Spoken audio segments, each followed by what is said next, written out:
Radio മാക്ഫസ് 90.4-ൽ അടുത്തതായി പ്രശസ്ത biotechnology ശാസ്ത്രജ്ഞനും മാക്ഫസ് ഗവേണിംഗ് ബോഡി മെമ്പറുമായ പ്രൊഫസർ ഡോക്ടർ അശോക് പാണ്ഡെയുമായി അഭിമുഖം. ഹായ് ലിസ്ണേഴ്സ്, ഇന്ന് നമ്മളോടൊപ്പം ഒരു സ്പെഷ്യൽ ഗസ്റ്റ് ഉണ്ട്. നിരവധി ദേശീയ അന്തർദേശീയ അവാർഡുകളും ബഹുമതികളും നേടിയിട്ടുള്ള സ്ട്രാറ്റജിക് ടെക്നോളജീസ് മേഖലയ്ക്ക് കീഴിൽ മൈക്രോബയോളജിയിൽ ഇന്ത്യയിലെ 1ാം റാങ്ക് ഹോൾഡറും ബയോടെക്നോളജിയിലെ മികച്ച ശാസ്ത്രജ്ഞൻ കൂടിയായ പ്രൊഫസർ ഡോക്ടർ അശോക് പാണ്ഡെയാണ് ഇന്ന് നമ്മളോടൊപ്പം ഉള്ളത്. മാക്ഫാസ് ഗവേണിംഗ് ബോർഡിലെയും അക്കാദമിക് കൗൺസിലിലെയും അംഗം കൂടിയായ പ്രഗത്ഭ ശാസ്ത്രജ്ഞനായ പ്രൊഫസർ ഡോക്ടർ അശോക് പാണ്ഡെ ഇന്ന് ഞങ്ങളുടെ സ്റ്റുഡിയോയിൽ ഞങ്ങളോടൊപ്പം ഉണ്ടായിരിക്കുന്നതിൽ ഞങ്ങൾ അനുഗ്രഹീതരാണ്. പ്രൊഫസർ ഡോക്ടർ അശോക് പാണ്ഡെ നിലവിൽ centre for innovation and translational റിസർച്ചിലെ CSIR Indian institute of toxicology റിസർച്ചിലെ ശാസ്ത്രജ്ഞനും ലക്നൌ എനർജി ആൻഡ് എൻവയോൺമെന്റൽ സസ്റ്റൈനബിലിറ്റി സെന്റർ ഓണററി എക്സിക്യൂട്ടീവ് ഡയറക്ടറുമാണ്. മുൻപ് മൊഹാലിയിലെ centre of innovative and applied ബയോപ്രോസസിംഗിലെ പ്രമുഖ ശാസ്ത്രജ്ഞനും തിരുവനന്തപുരത്തെ CSIRന്റെ national institute for interdisciplinary science and ടെക്നോളജിയിൽ ചീഫ് സയന്റിസ്റ്റും biotechnology division centre for biofuel മേധാവിയുമായിരുന്നു. അതോടൊപ്പം തന്നെ MACFAST bioscience faculty doctor Sibu സൈമണും ഈ അഭിമുഖത്തിൽ നമ്മളോടൊപ്പം ചേരുന്നു. പ്രൊഫസർ ഡോക്ടർ അശോക് പാണ്ഡെയ്ക്കും ഡോക്ടർ സിബു സൈമണിനും റേഡിയോ മാക്ഫാസ്റ്റിലേക്ക് ഹൃദയം നിറഞ്ഞ സ്വാഗതം. Hello sir, it's a privilege for me to have a chat with you. So we young scientists, we always look up like people like you to get inspired.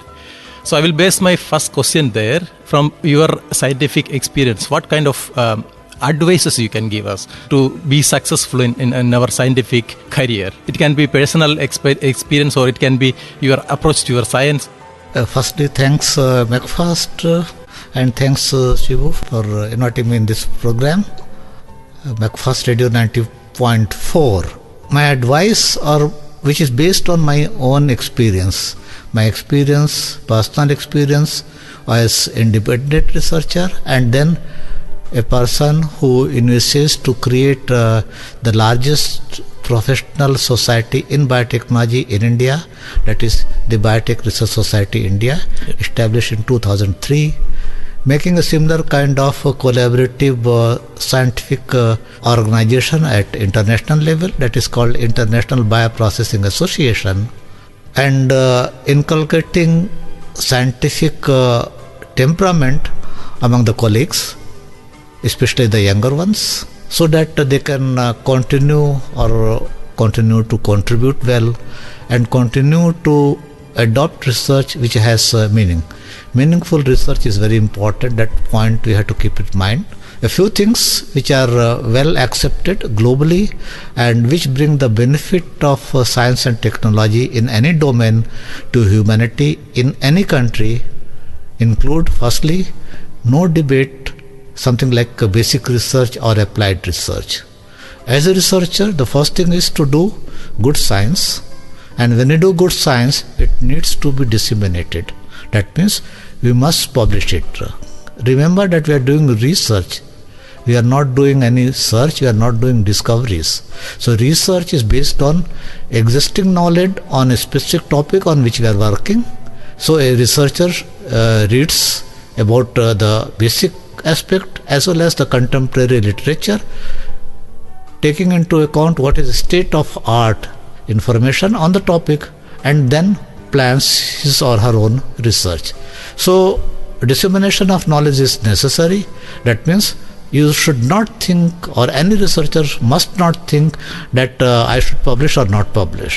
There is a debate, unnecessary debate, or the people who do not understand the science and technology and the research and the contribution of scientific people in the society. Scientific research normally does not give day-to-day basis direct benefit to society. It is the cumulative scientific knowledge which brings societal benefit. So, no discussion and no confusion about basic research or fundamental research or applied research. Do good science, and when you do good science, it should be disseminated to people in form of publication. Of course, with the common wisdom of colleagues and your own, a researcher should retain the specific data which may have application orientation, because this should be saved, protected as IPR, that is what you call normally patent, and then analyzed by internal committee or the experts which are there in the councils of any institution, any organization, any university to validate if this could be suitable to file a patent which could bring technological avenues for the organization. And if so, then the patent should be filed. And once patent is filed, then again the exploration should be made with some industries who are working in the related topic to develop a technology. So there's a normal chain. Any institution, if you look at Western countries or Europe or anywhere, there are universities which have great name and fame. And if you try to analyze why they have name and fame, you will find that primarily their research excellence is the one which has brought them name and fame anywhere in the history book or what we know today. It is not just the academic program. Academic program is important, but primarily it is the credit which comes to an organization primarily based on the high quality and novel contributions in form of publications. So that debate should not be there, that confusion should not be there in the mind.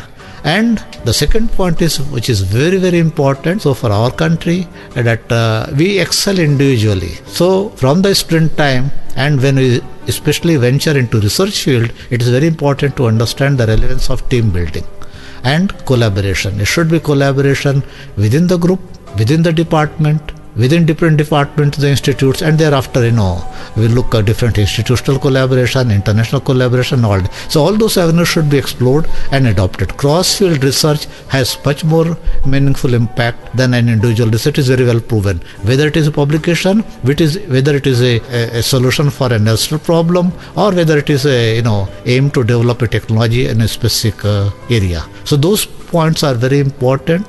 Precisely, do good science, publish them, protect data which have application orientation, protect your IPR in form of patent, and thereafter go for looking for industrial partnership. Remember that every work cannot lead to a technology. Technology development takes place, but it takes time, and it happens sometime, and not often, not every day in life of any researcher. So and that too, it is much more successful when there is a team. So team building, joint research, collaborative research are again the foundation for doing perhaps the best possible research in the world. So talking about the collaboration, so if we elaborate that one a bit, so it's not that for being an Indian researcher, is it that easy for us to establish a collaboration with a foreign scientist? So unless and until you did not gain a certain standard or certain name, probably the foreign collaborators may not entertain us so much. That's what I feel. Or how can we somehow stimulate the collaboration? You are very right in some sense. That a few decades before, it was always like that. The countries in West, in Europe, all that were not very respectful or keen to have collaboration with Indian scientists, in the sense that they always considered as a weak partner or inferior partner, and that they will not gain anything. But the situation has changed very drastically in last particularly 2 decades, because now the Indian brain is well established anywhere in the world, and the big credit goes to IT and BT both together, information technology together with electronics and communication. We know that Indian skills are well established, and the best business in the world, anywhere if it is happening, you will find always Indians as a member of team having critical role or even lead role.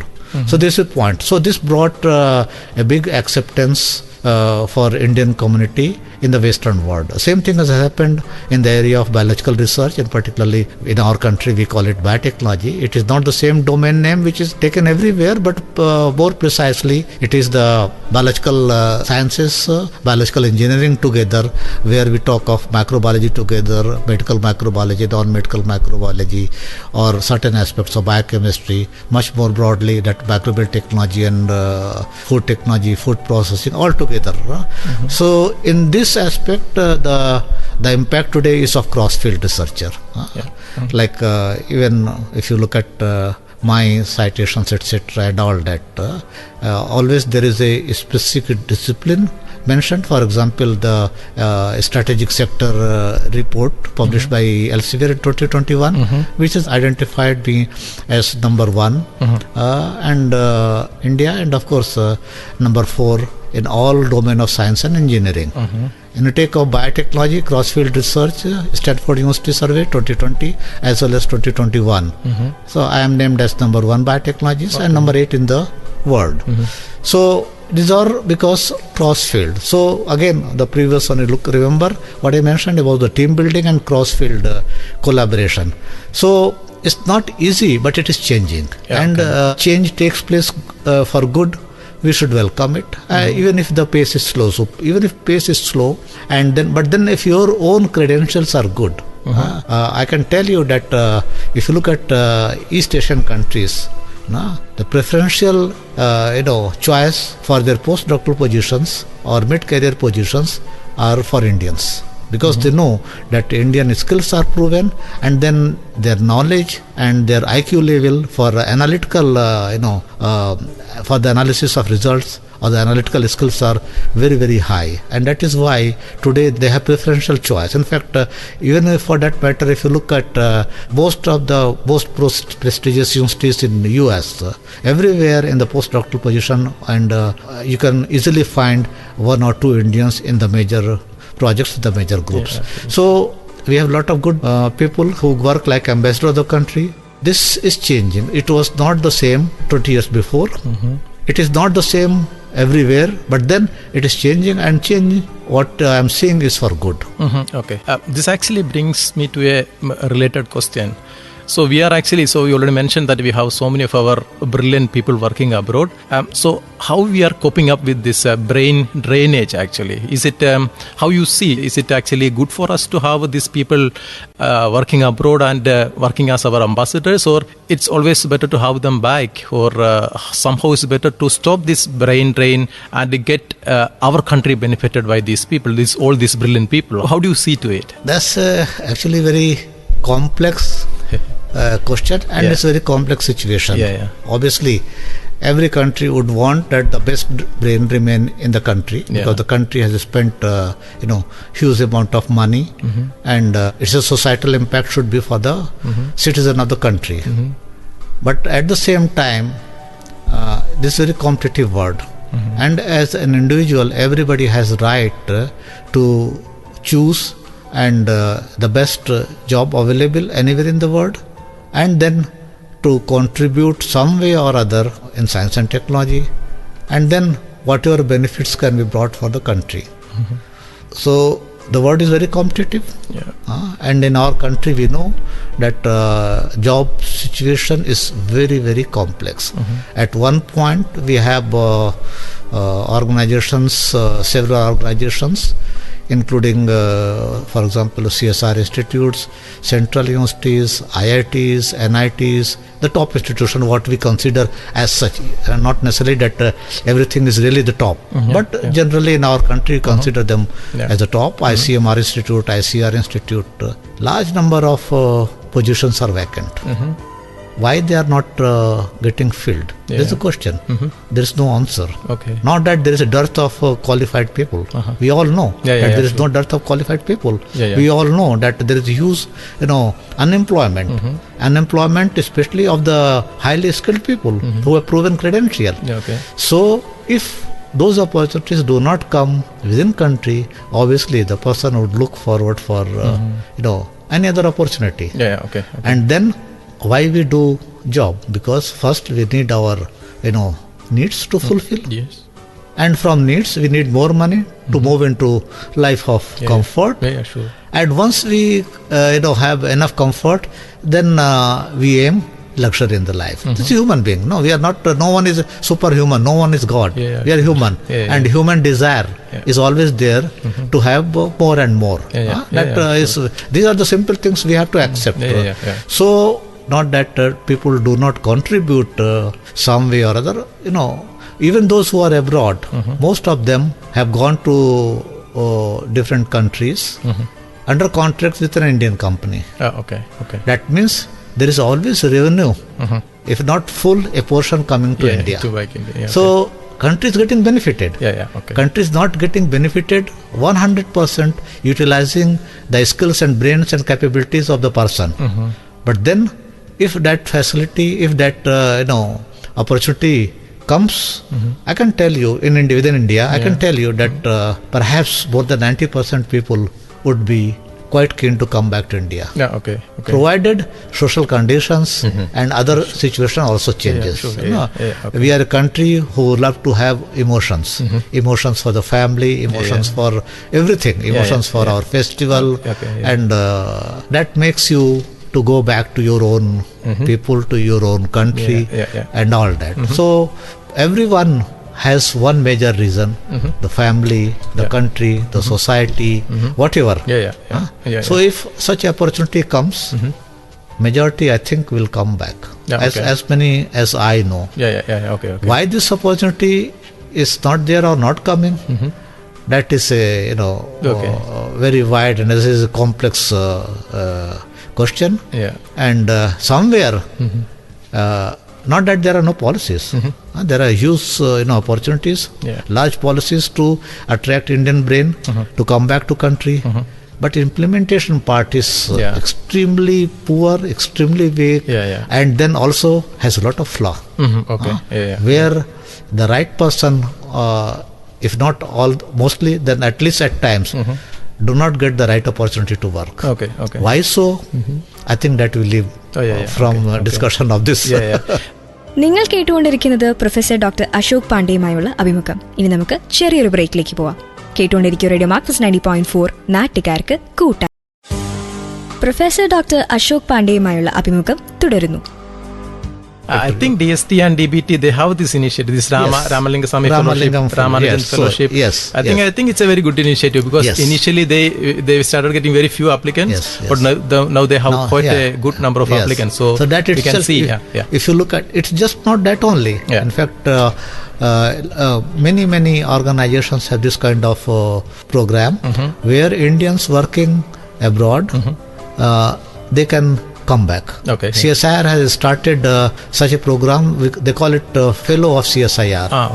With a extremely high stream, And I think I was the first person in 1986 who was offered this one. Nice. And when I came back and I joined. That is how I reached at Tirunanthapuram, the institute, what we call today NIST. Earlier it was called Regional Research Laboratory. But the esteem was very high of the people who conceived this program.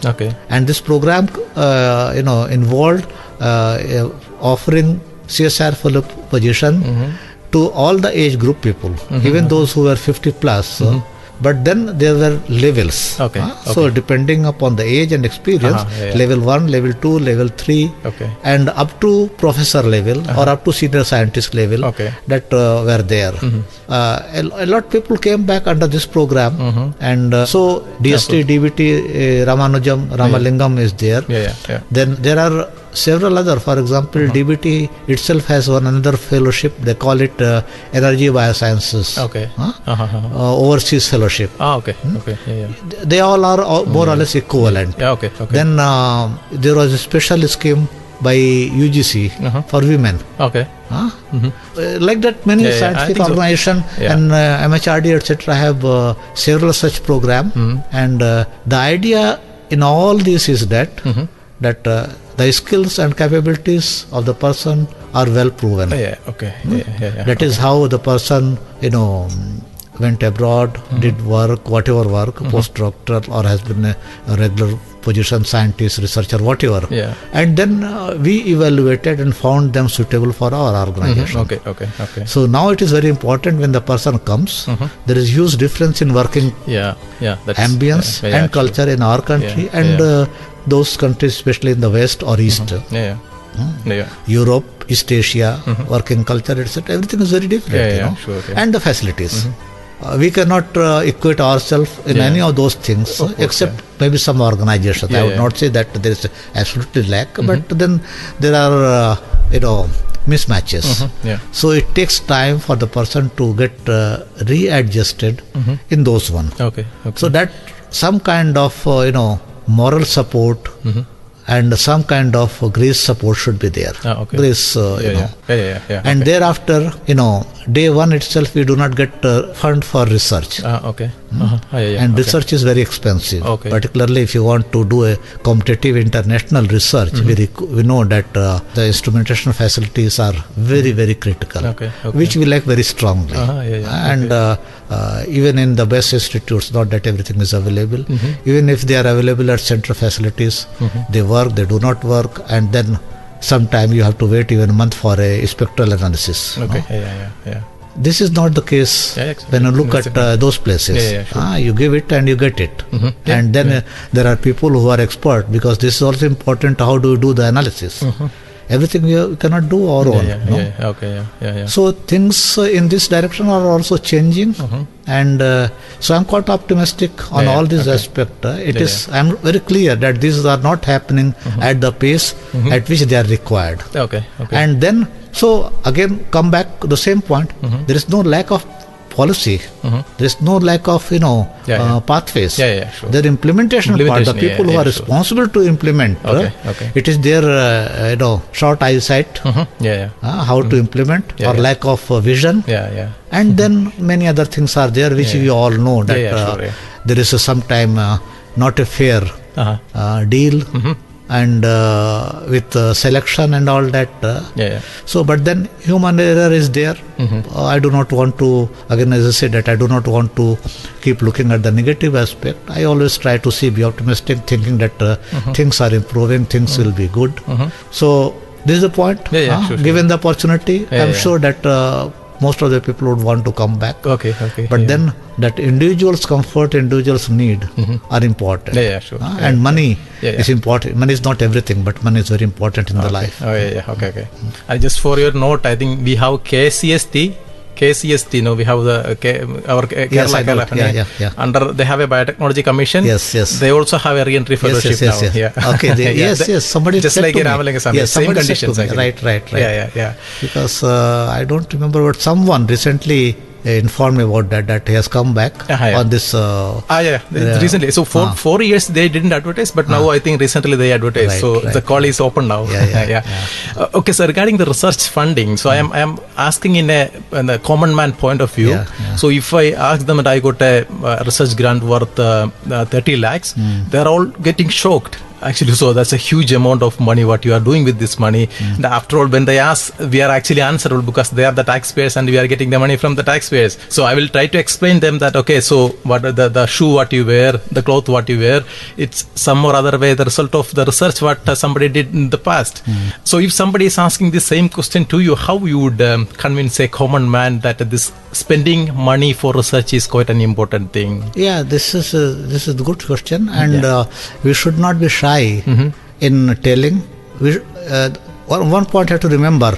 Yeah. It's not we should never think that we have to educate the people. Okay. Yeah. We have to share the knowledge, information. Yeah. Not knowledge. In fact, here it is information. And when we share the information, it is very important to understand the level of person.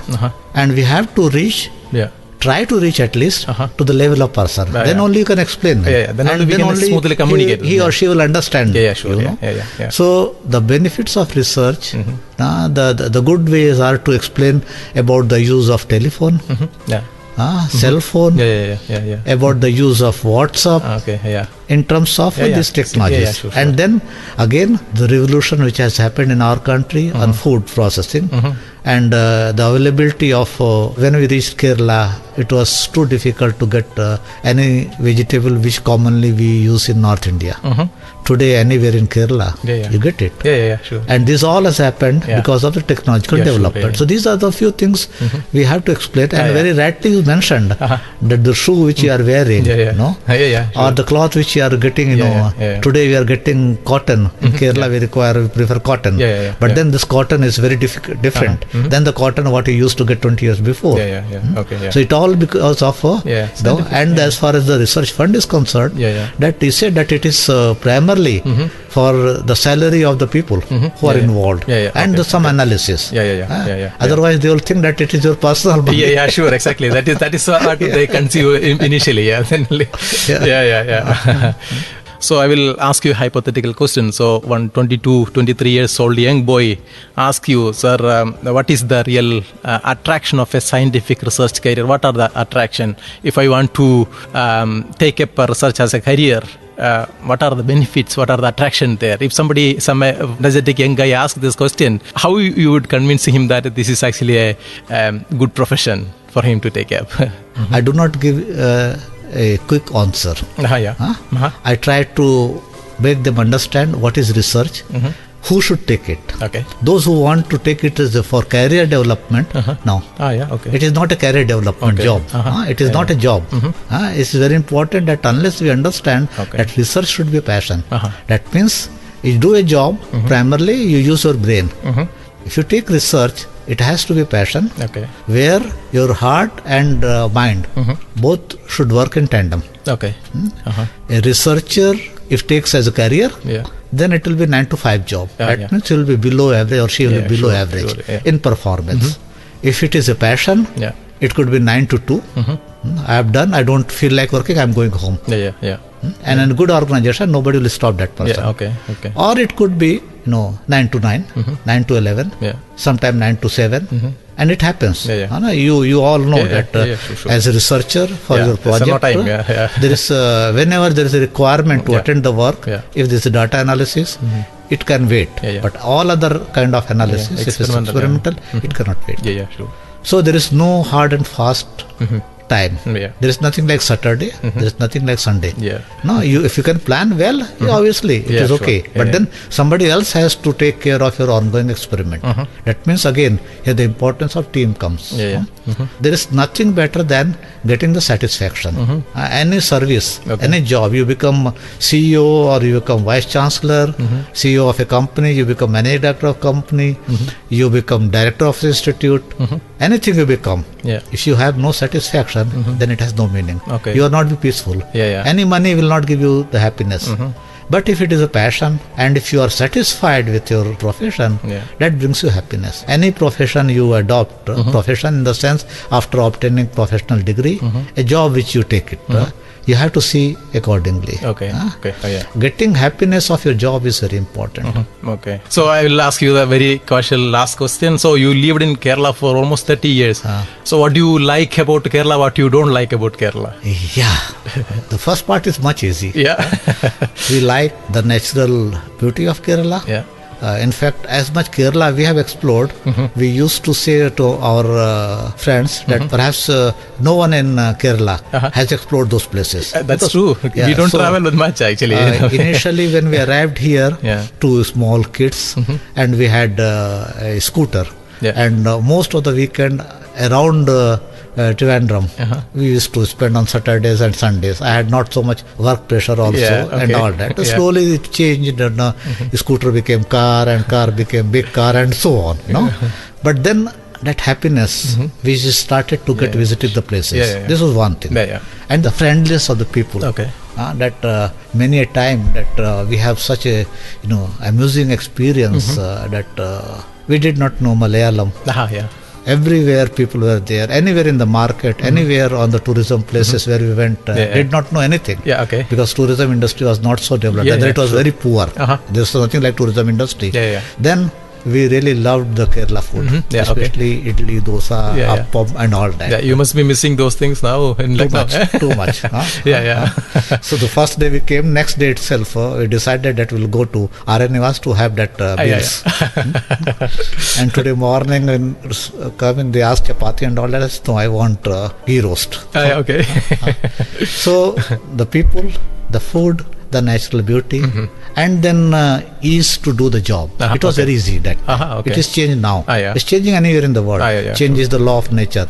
So for some people it for good, for some people it is not so good and all that. So all that I liked.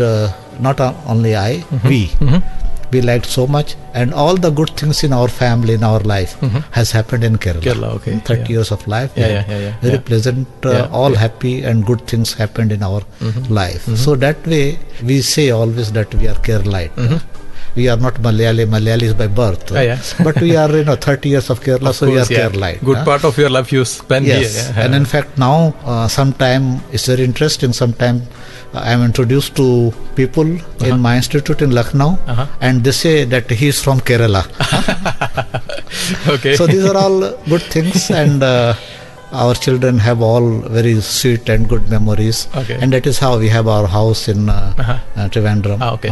And it's not good idea to talk negative things. Okay. Yeah? Okay. But people have changed. A lot of people have changed. Okay. That even my own colleagues in my institute, Malayali colleagues, that people are not so friendly now. And we do not have any such experience. Actually, the whole life we had never any difficult or time or any such experience. But one thing I always feel, that if Kerala people become industry friendly, Kerala would become like Sweden. I can tell you, or any country which you like to say.